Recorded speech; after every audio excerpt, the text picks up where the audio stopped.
We all know who they are. The organisations with ambitious visions and disruptive models that seem to glide effortlessly through the new digital economy, achieving astonishing earnings, customer growth rates, and market share gains time and time again. More often than not, they shape the markets they choose to operate in and dictate the pace of change. They are engaging and iconic, with customers who act more like fans than consumers. Over the past decade, we have seen a small number of companies changing every aspect of how we live, work, and play. They have created incredible businesses that have redefined what a successful organisation looks and feels like.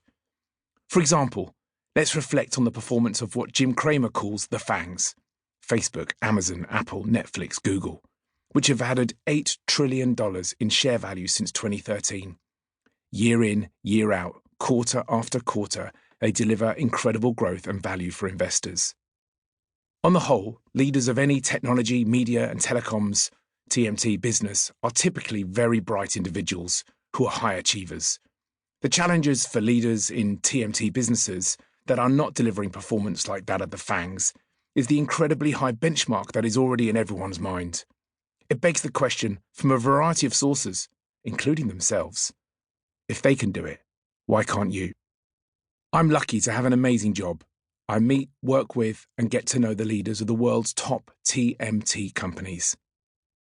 At its core, my job requires me to understand the challenges these leaders face today and tomorrow, and importantly, the opportunities that are available to them to enhance the overall performance of the organisation they lead.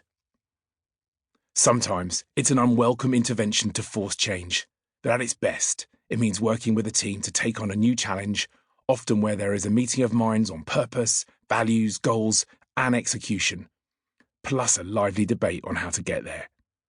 Over more than 20 years, I've had the privilege of an inside view of how the TMT industry has evolved and what it takes to outpace all insights. A few years back, I had a meeting with a CEO of a multi-billion-dollar TMT company.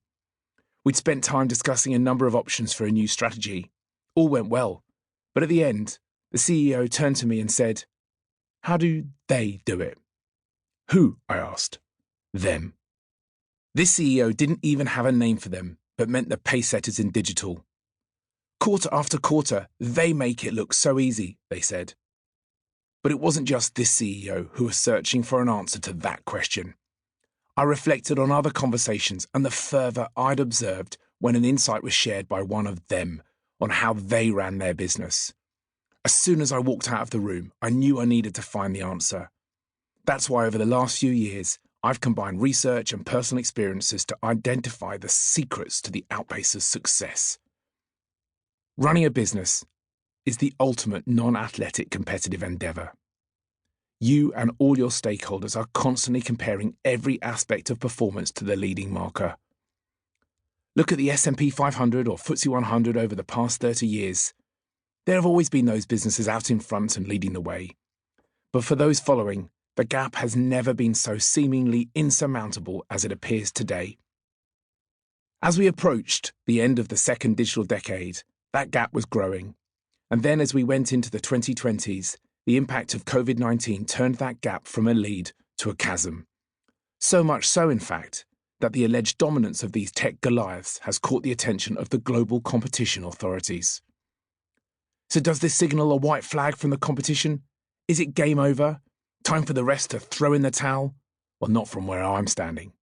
We're in the midst of the fourth industrial revolution.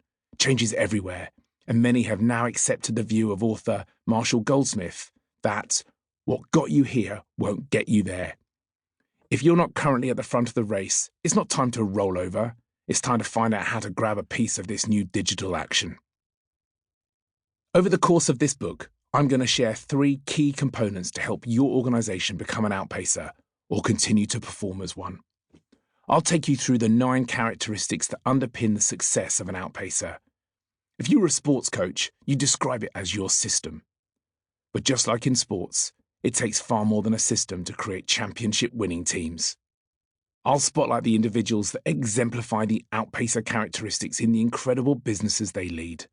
By understanding the system, the organisations, and the archetypal business people, you'll discover the inner workings of the outpacers. But I didn't want to stop there.